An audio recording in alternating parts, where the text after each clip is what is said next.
Hey folks, welcome back to our Dice Tower preview. I'm Mark, and today we're taking a look at Flora. Flora is brought to you by Bonfire Games. It's for 4 to 5 players, ages 13 and up, and gameplay takes about 50 minutes. Welcome, fellow biologists. Let me tell you a little bit more about your expedition today. The Voynich Manuscript is considered the holy grail of modern cryptology.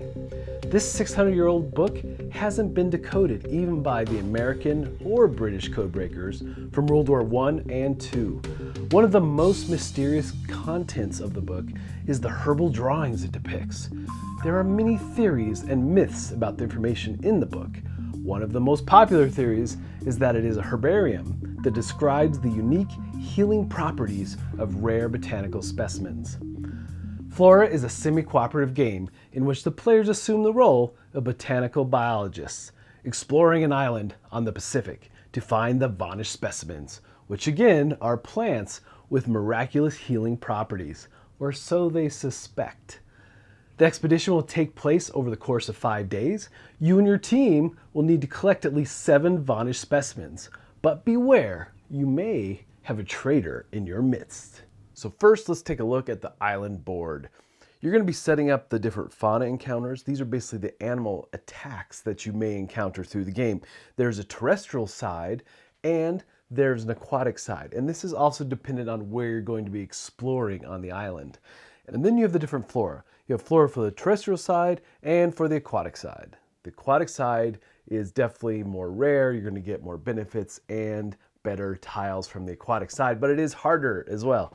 But there's also the epic fail deck. These could be permanent effects throughout the game, but you really hopefully are not so down and out that you're going to be hitting a lot of these epic fails. It can happen though. And then you've got your day tracker. It is 5 days, and there's really kind of 2 phases to the days. And we'll go into a little bit more about what that means in a bit, but day 1 and day 2 are all pretty friendly. You're all working together. Day 3 rolls around. Suddenly you move to phase 2 of the game, and there might be, well, there's going to be a traitor in your midst. This board also tracks your different weather effects that are happening for that particular day.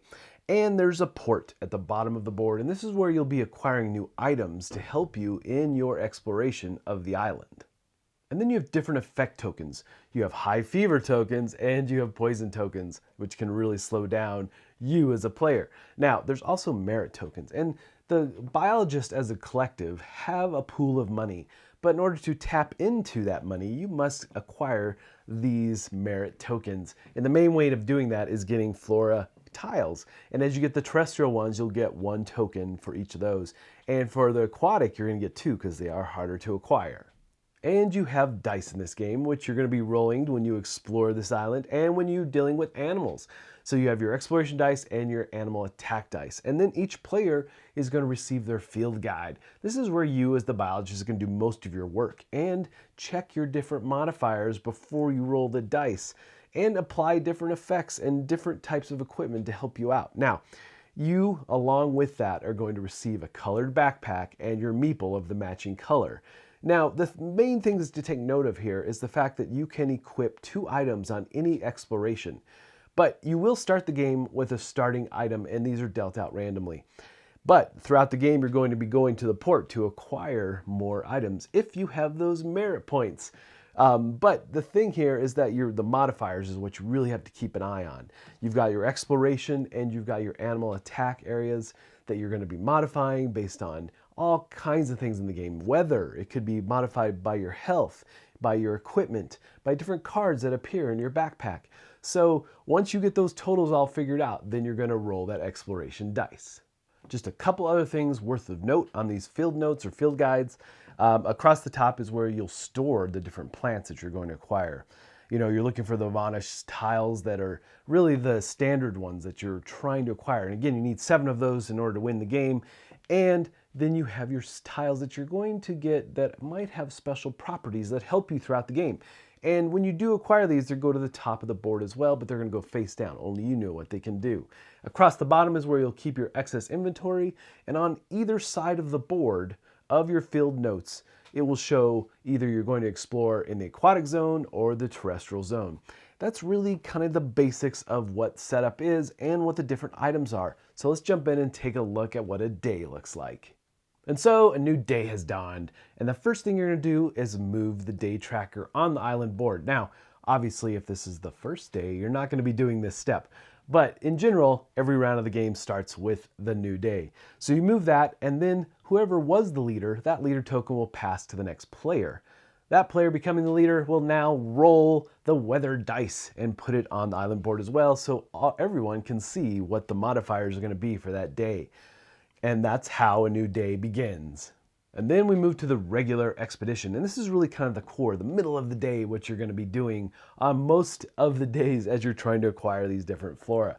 Now, the first thing you're going to do is look through your different inventory and you're planning it out. What you're going to do. Are you going to go for the aquatic side or are you going to go for the terrestrial side? And based on that, will determine what type of equipment you want to take with you. So you'll equip those out into your slots. And then you'll put your meeple on either the aquatic side or the terrestrial side. And this will dictate where you're going to explore. And then based on that, you're going to set up your modifiers.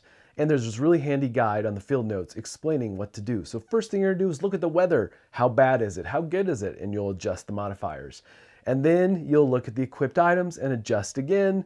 And if you have any wounds, then you'll again adjust these modifiers. And finally, if you have any permanent effects from perhaps you had an epic fail in a previous day, those will affect these modifiers as well. Once you have those all set, then we're going to set up our backpacks. Now, before we jump into the backpacks, it's important to note that there are, again, those two phases of the game. Days 1 and Days 2 are Phase 1. And those backpack cards that you're going to be distributing are all pretty friendly. They're going to help out all the biologists. However, in Phase 2, there will be a saboteur. There will be a traitor among you, and there will be saboteur cards in the Phase 2 backpacks. So keep that in mind.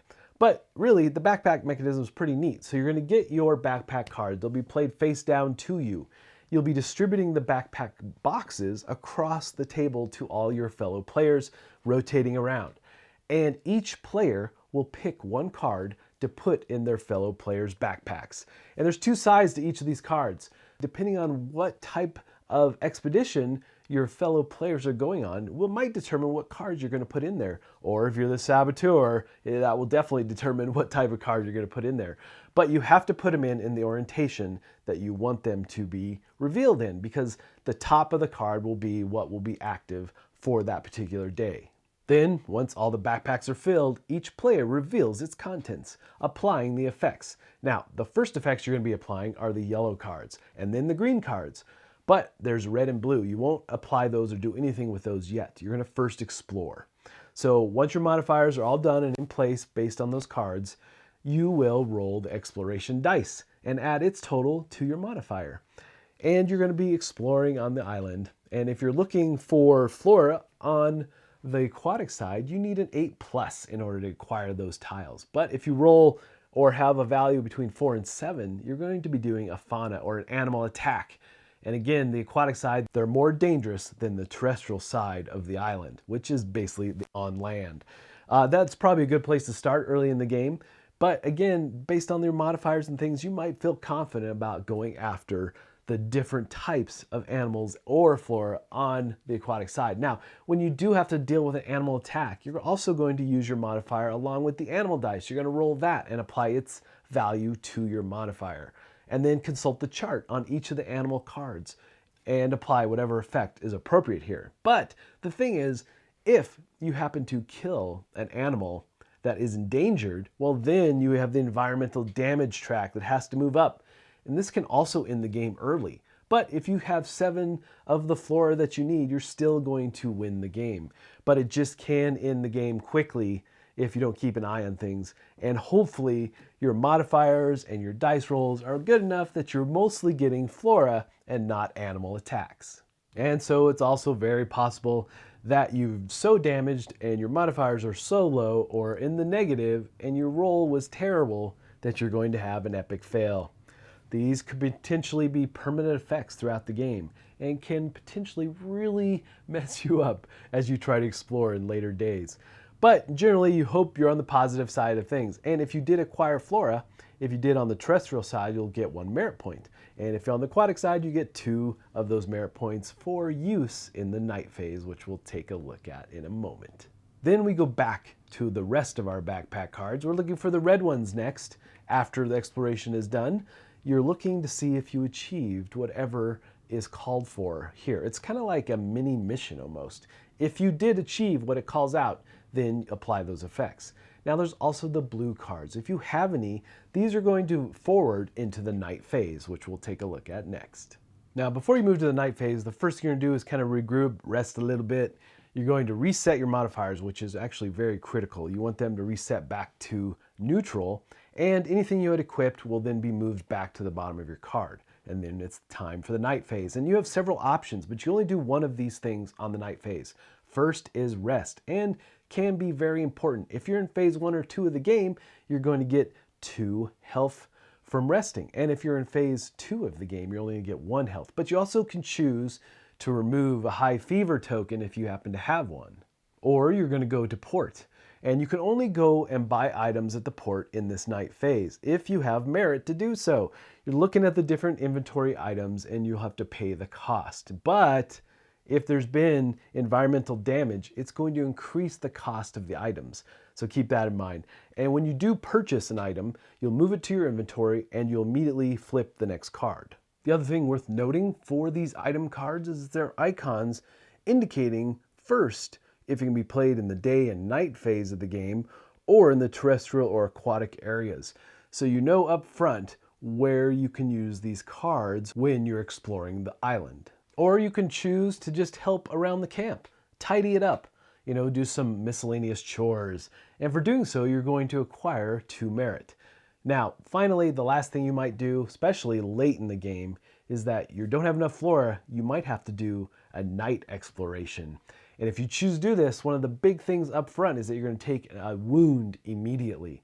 And then you're going to put your items into place that you're going to take along, you're going to adjust your modifiers and roll your exploration dice and go for it. There is no backpack phase for this. And make sure you apply any of the blue cards to the night phase where appropriate. And remember, all these different options in the night phase, you can ever only do one of them. So you do this round after round, day after day, until you get to the 5th day, hoping that you get enough flora collectively to be victorious. But hopefully, the saboteur has not prevented you from winning. The interesting thing here is that, again, on day 3, when the radio cards come out and a saboteur has been chosen, I like the thematic bit around this. A mysterious radio signal comes in. A woman on the other end convinces you to sabotage the expedition and get her the flora that she needs. Almost very Jurassic Park-like. I like that thematic bit a lot. All right, folks, just a reminder once again, this has been a Dice Tower paid preview, and everything you've seen here has been in prototype form. So keep a close eye on the campaign for any changes that still may occur. Now, with that said, this is one of those games that you play and you're like, oh, almost won, but didn't. And you just can't wait to go back again and again until you actually win and achieve the goals of this. It definitely has that ramp up feel as you move from phase 1 to phase 2, as it gets harder and harder. The weather effects can really mess you up. And, those epic fails really do come into play way more than you might hope they should. But, it is achievable to win, but it is a harder game for sure. And I like that because it keeps you hungry coming back for more. But ultimately, folks, if this looks like something that would be of interest to you, I'm sure they'd appreciate your support. So I think that's it from me, and until next time, we'll see you at the table. Thanks so much for watching another Dice Tower video. If you enjoy our videos, subscribe to the channel for more fun, comprehensive board game coverage. Also, consider joining us at one of our events. Come to Dice Tower Retreat, a small, intimate gathering where gaming is king. Join us for Dice Tower Cruise, the largest board game cruise. Attend Dice Tower West in Las Vegas for gaming fun on the West Coast, or Dice Tower East in Orlando in sunny Florida. Dice Tower Conventions, the friendliest gaming conventions on Earth. I'm Eric Summerer, and you've been watching The Dice Tower.